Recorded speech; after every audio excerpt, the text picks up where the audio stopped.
there are places where I will notice that color feels close to what it's next to, and there are places where it feels very far away from what it's next to.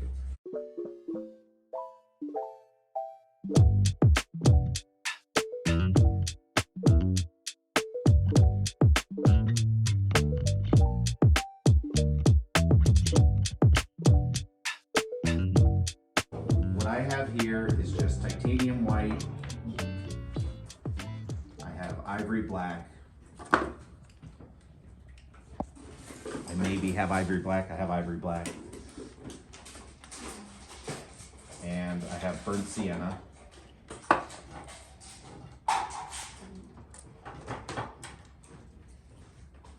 And this is going to be the focus of Chris's demo and where he wants to show how he would approach a quick sketch with this.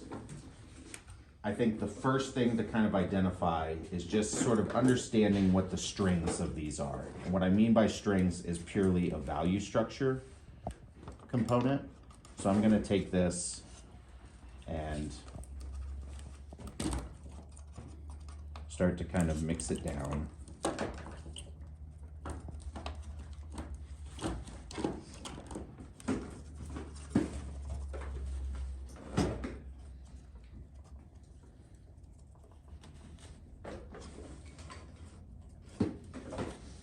To white, and we can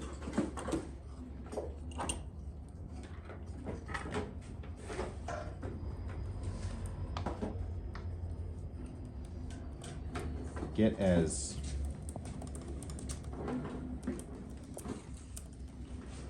neat or as loose as is necessary for your personal painting practice.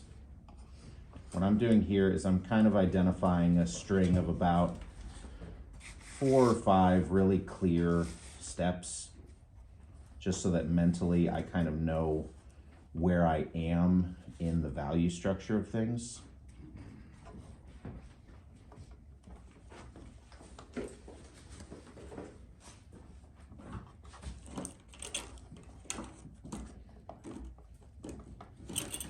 Right. But we have burnt sienna. I want to think of that as a warmer color, a warmer, oranger color. I don't want to think of it as brown. It's a color that as we bring it down, we can see that it kind of opens up towards that muted, orange, earthy type of tone, right?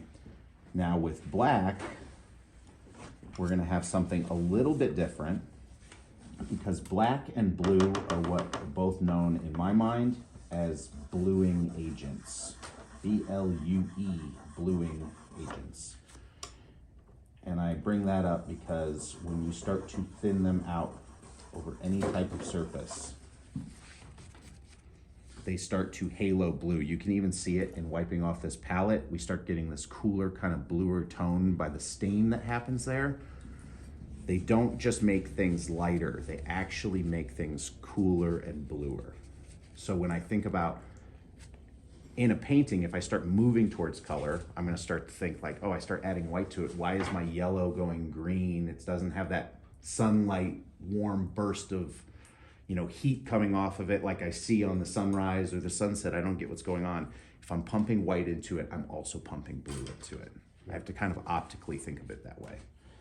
And we'll see that with these mixtures as well.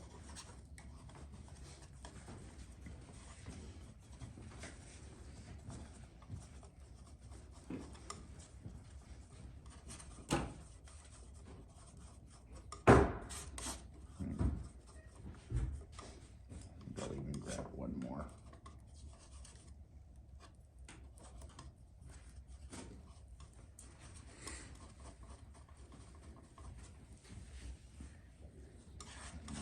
These a little bit. This is how I actually, when I teach value scales, I did kind of like a quick hand mixing, where what you'll find, and this is where we're going to go with this next mixture here, right? So I've got sort of 4 and, let's say black silver. Got kind of like 5 and white.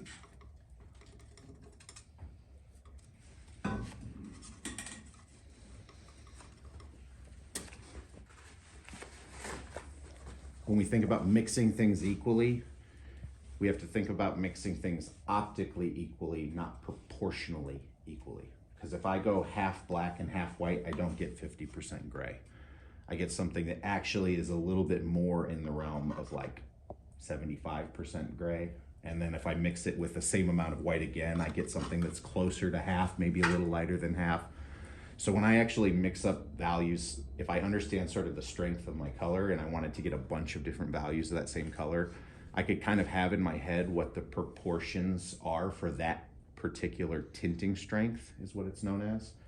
And I can really quickly go kind of like equal parts, I know it's about here, equal parts, I know it's about here. I could get there faster, right? So why is that? Why is that? An equal part white and black doesn't give you 50%. It's kind of like an arm wrestling match. One of them's just stronger. Right? And just in the same way, like the synthetic colors, like all the phthalos and the azo colors and things like that, it's like you touch them with things and they turn, it's like a dyeing agent, quite literally.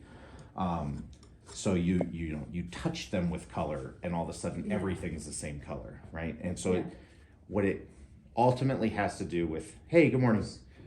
What it ultimately has to do with is how well a color reflects or absorbs light, like from an optical refractive standpoint. And some of them like take it in and go, hey, I'm good, and others kind of bounce it off and so it's, that makes sense. so if I do in that same way, if I do equal parts burnt sienna and black, because I'm now going to come up with a warmish neutral. Right? If I start off with equal parts proportionally, and then I add color to it,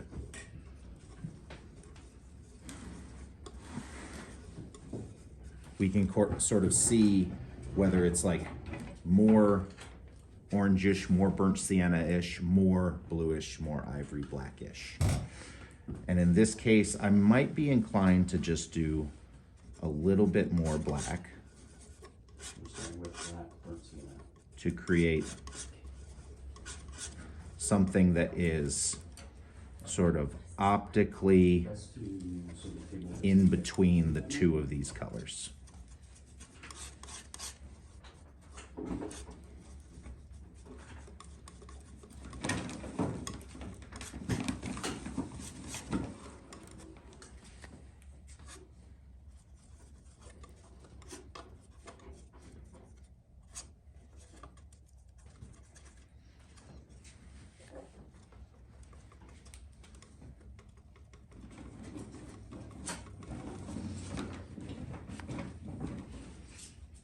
All right. So, can everybody see this, right? We have a black string, we have a burnt sienna string, and then we have a string of the burnt sienna and black mixed together so that it's optically in between the two. It's not proportionally in between the two. I actually used a touch more black, right? And that's something where it's like, you'll forget that tomorrow and then you'll try it again, but you'll remember that there was something there. And then you'll forget it again next week, but you'll be a little bit more familiar with it. And then before you know it, you just know that if I wanted to get in between these two, I just instinctually put a little bit more black. So when you keep saying between these two. These two colors. Between the, okay. Like I'm trying to mix what would be the middle ground between burnt sienna and ivory black with just those two pigments. Okay. Right. And you're also talking about in between in terms of warmth and coolness as well. Right? Yeah, they're kind of neutralizing each other. Value and temperature. Yeah, so now what I have is I have a dark that goes light that is cool. I have a dark that goes light that is neutral relative to what I have on my palette. And I have a dark that goes light that is warmer relative to what I have on my palette. Right, and what I mixed, I think I went heavier on the burnt sienna, so you can kind of see the difference. Yeah, so it's right. So we've got two different here, right? And that can be a taste thing. That could also be something where it's like this information is only useful if we're actually using it for what we're trying to do, right? So part of what could be here is looking at what's on this setup and then saying, I see more things that are leaning more orangish. They're leaning warmer. I don't necessarily need a neutral string. It would be more beneficial for me to hedge that towards burnt sienna so that I have more options for those lights and darks that are in the things that I'm seeing. If there was a lot more blue stuff up here, maybe I'm actually hedging towards the black more, right? And this is all in the world of value. Where this goes in terms of, if I was to fast forward how to take this kind of information out into the world and make better, quicker paintings, is that you can go the route of doing a grayscale painting, do the whole value structure, let it dry. You could then do some temperature over it, let it dry. You could then try and match colors to values over it and do color studies, put a color layer over it, let it dry, and then get into the painting. Or you could try and like go all at it at once. That's where we start feeling like we're getting into the car crash, right? But if I can see that there are certain colors that if I just put them in different locations on this palette, there are places where I will notice that color feels close to what it's next to, and there are places where it feels very far away from what it's next to. So the idea is to start to train your eye to understand that if I'm doing a painting that maybe has limited color and I see something with a fairly intense red in it, I might be in that kind of middle ground white burnt sienna mixture just from like a value temperature standpoint. Now I can pump chroma, right? So it's, normally we'll see something that's really red, we'll start putting things down, we don't have the value structure quite in place, then we put the red down, it feels really dark, we start adding white to it, it starts feeling pinkish and purplish, which is not the red that we see. And then it was like, okay, well, I must need another color. I'll go back to red. It still feels wrong. Okay, I'll put yellow in it. Now I'm orange and I don't see orange. I see red, right? This process that's going in the mind while that's going is rooted in see the value, see the temperature, identify where chroma can sit within that temperature, right? Same thing here. So, a row of, right? If I just start burnt sienna, going through this, and in the middle is going to be the mixture. and the reason I've actually chosen these particular colors Burnt sienna, and then the mixture in the middle. is because these colors, this green, when I think of the shadows and say these lighter, whiter kind of things, Okay. I actually So see you're things, going- they're blue, Is this- but they what is kind of this? have that greenish That actually was blue as this. opposed to that kind of purplish blue. So I could see that maybe there's something like a viridian that actually, from a chroma standpoint, sort of sits there. But I'm making this little pointillist color map because you're gonna see colors kind of like this on this setup.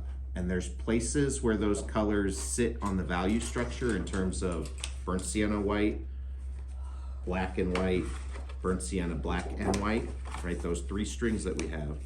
Those colors naturally, from like a chroma standpoint, you're gonna notice places on this where they just tend to link a little bit more, right? The red feels kind of in the middle of the burnt sienna here. The yellow is a little bit lighter, right?